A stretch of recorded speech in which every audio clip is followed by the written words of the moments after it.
Hello viewers, welcome to Rachel Bangla BD. সবার প্রথম আমরা জেউসের কথা বলবো এবং জেউসও ট্রেড করেছে অফিসিয়ালি, সে এলিমিনেশন চেম্বার জিতে যাবে। জেউসও তার ইনস্টাগ্রামে এই স্টোরিটা দিয়েছে, লিখেছে আমা উইন এলিমিনেশন চেম্বার। আর এটার পর ফ্যানরা ভয় পেয়ে গিয়েছে। এটা কেন? কারণ রয়্যাল রাম্বল জেতার আগেও সে এইভাবে লিখে স্টোরি দিয়েছিল। এলিমিনেশন চেম্বার আগে সেম এই কথাটা বলেছে। সবাই মানে রেসলিং কমিটির সবাই ভয় পাচ্ছে যে আবার কি জেউসও জিতে যাবে। জেউসও একমাত্র সুপারস্টার যার ইনস্টাগ্রাম স্টোরি দেখে সবাই ভয় পেয়ে যায়। ব্রক লেসনার যদি ইনস্টাগ্রামে এইভাবে স্টোরি দিত তাহলে কেউ এইভাবে ভয় পেত না জেউসো যেভাবে ভয় দেখাচ্ছে। আর যদি জেউসো জিতে যায়, আমি বলবো মেক্সিকোতে কি অবস্থা তার থেকে খারাপ অবস্থায় ডাব্লিউডাব্লিউতে হবে। আমি চাই না জেউসো জিতুক। আপনারা চান কিনা আমাকে কমেন্ট করে জানাতে পারেন। এরপর এজি স্টাইলের বিষয়ে কথা বলবো।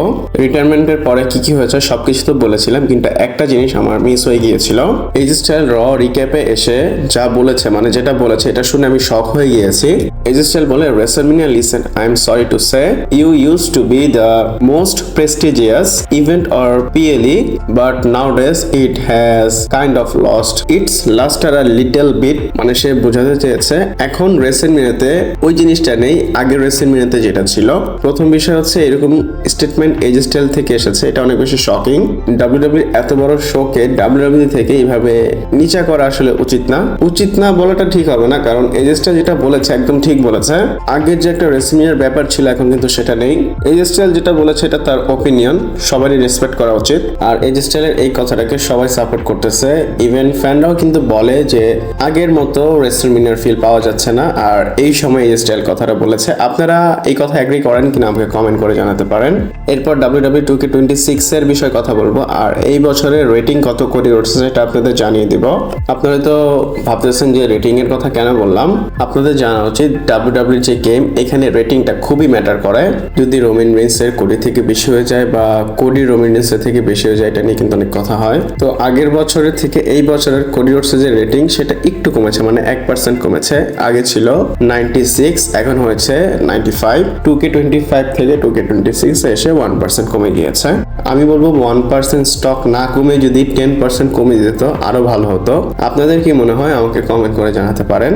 এরপর ব্রক লেসনার এবং রোমান রেইন্সের বিষয়ে কথা বলবো। ব্রক লেসনার এবং রোমান রেইন্স সেম এপিসোডে অ্যাপিয়ার হবে মানডে নাইট রয়ের। এমনিতে মাল্টিপল অনেকগুলো শো আছে যেখানে তারা ক্ল্যাশ করবে, মানে সামনাসামনি না, তাদের অ্যাপিয়ারেন্স ক্ল্যাশ করবে। আর সবচেয়ে ইম্পর্টেন্ট হচ্ছে রেসলম্যানিয়ার আগে মেডিসিন স্কয়ার গার্ডেনের যে শো সেটা। আর এই বছর এটা হবে, এটা মার্চের 30 তারিখে হবে। তো মার্চের 30 তারিখের যে এপিসোডটা হবে সেটা লাইন আপ কি আপনারা দেখতেই পাচ্ছেন হয়তো।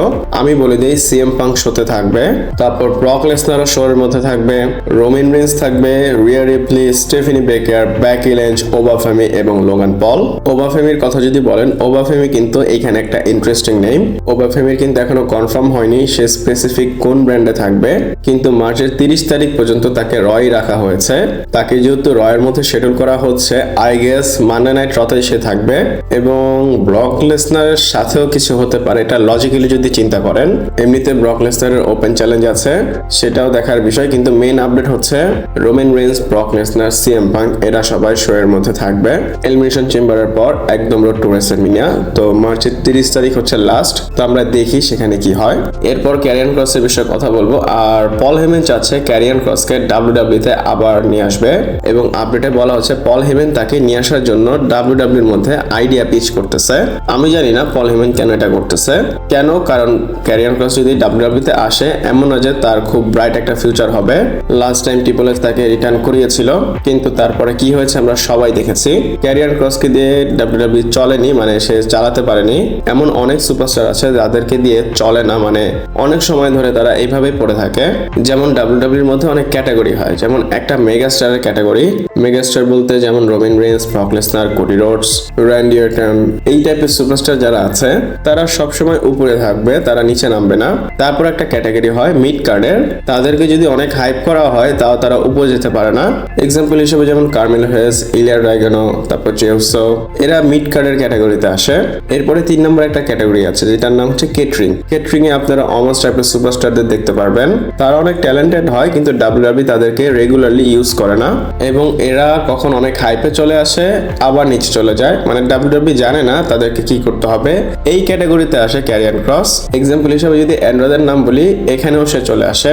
তো আমি চাই না ক্যারিয়ান ক্রস চলে আসুক, পল হেমেন কেন পুশ করতেছে সেটাও জানি না। আপনাদের কি মনে হয় আমাকে কমেন্ট করে জানাতে পারেন।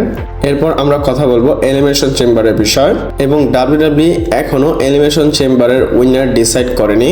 এলিমিনেশন চেম্বার এই সানডেতে হবে এবং এটা মার্চের 1 তারিখে মানে রাত্রে দেখতে পারবেন। চেম্বারের জন্য আমরা দেখেছি ফিল্ডিং একদম সেট হয়ে গিয়েছে, সবগুলো সুপারস্টার কোয়ালিফাই করেছে, র্যান্ডি অর্টন, কোডি রোডস, এলি নাইট, ট্রিক উইলিয়াম, সিভানোভিচ এবং জেউসো।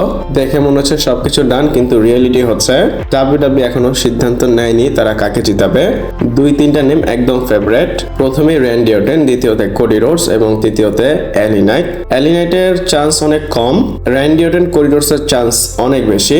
তো র্যান্ডি এবং কোডি রোডসের মাঝখানে তারা কনফিউশনের মধ্যে আছে, এদের মধ্যে কাকে জেতানো উচিত। তারা যেহেতু লক করেনি, আমি যদি বলি ফ্যান রিয়াকশন যদি তারা দেখে, কোডির তো জেতার চান্সই নেই, চান্স অনেক বেশি র্যান্ডি অর্টনের। আর যদি তারা র্যান্ডি অর্টনকে জিতায়, এখানে একটা জিনিস চলে আসবে, তারা কেন তাহলে জেকাব এবং কোডি রোডসকে মাঝখানে নিয়ে আসলো। তারা তো চাইলে র্যান্ডি এবং ড্রু ম্যাকিন্টায়ারের সিঙ্গলস ম্যাচও বা ফিউডও দেখাতে পারতো। সবকিছু মিলে WWE একটু ট্রাভেল করতেছে। কোডি রোডস যদি কোয়ালিফাই নাই করতো তাহলে অনেক ভালো হতো, ইজিলি তারা র্যান্ডিকে জিতাতে পারতো। এখনো এলিমিনেশন 2026-এর অডস আসেনি, আমি চাই অডসের ফেভারিট যেন র্যান্ডি অর্টন থাকে এবং তাদের একটা সিঙ্গলস ম্যাচ রেসলম্যানিতে হোক। আপনারা কি চান আমাকে কমেন্ট করে জানাতে পারেন। এরপর NXT স্ট্যান্ডার্ড ডেলিভারি বিষয়ে কথা বলবো, আর এটা কিন্তু NXT-র পুরো বছরের বিগেস্ট ইভেন্ট। এটা সবসময় রেসলম্যানিয়ার উইকে হতো, বাট এই বছর তারা এটার শিডিউল চেঞ্জ করেছে। NXT স্ট্যান্ড ডেলিভার 2026 এই বছর রেসলম্যানিয়ার উইকেন্ডে হবে না, আর এটা কিন্তু NXT-র হিস্ট্রিতে প্রথমবার হচ্ছে। আগে সবসময় রেসলম্যানিয়ার উইকেন্ডেই হতো। তো NXT স্ট্যান্ড ডেলিভার হবে এপ্রিলের 4 তারিখে এবং এটা হবে সেন্ট লুইস, মিজোরি থেকে। রেসলম্যানিয়ার 2 সপ্তাহ আগে হয়ে যাবে, রেসলম্যানিয়া 18-19 তারিখে হবে আর এটা হবে 4 এপ্রিলে। এরপর আমরা কথা বলবো রোমান রেইন্স এবং দ্য রকের বিষয়। আমি বলতেছি রেসলম্যানিয়া 43 ইভেন্টটা যে সৌদি আরবেতে হবে, এখানে সৌদির লোকেরা রক এবং রোমানের ম্যাচের জন্য সবকিছু করতে প্রস্তুত, আর এই সব বলেছে বুলি রে। আর সে যেটা বলেছে এগুলো আপনাদের বলবো, আর এটা কিন্তু একটা মেজর আপডেট হতে পারে। অ্যাকর্ডিং টু বুলি রে, Saudi Arabia will unlock all the necessary funds to host a dream match between The Rock and Roman Reigns at WrestleMania 43, which will take place in the country next year. এখানে বুলিরে বলতেছে Saudi আরবে যারা আছে তারা এই ম্যাচটার জন্য অনেক টাকা দিবে এবং সবাই যে একটা ড্রিম ম্যাচ দেখতে যায় রোমান এবং রকের, এটা তারা তাদের দেশেই করবে। ইভেন আপনাদের জানা উচিত পল হেমেন পরশুদিন একটা ইন্টারভিউতে বলেছিল WrestleMania 43 যে ম্যাচ কার্ড সেটা সে এখনই পিচ করা শুরু করে দিয়েছে।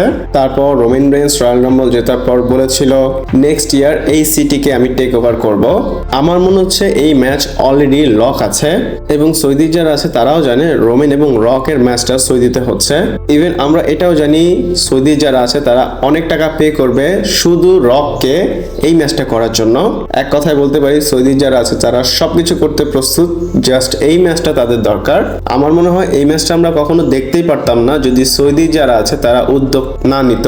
আমরা সবাই হোপ করি নেক্সট ইয়ারে যেন আমরা এই ম্যাচটা দেখতে পারি। তো ভিডিওটা এই পর্যন্তই ছিল, ভালো লাগলে লাইক, কমেন্ট, শেয়ার, সাবস্ক্রাইব করে পাশে থাকবেন। পরবর্তী ভিডিওতে আবার দেখা হচ্ছে।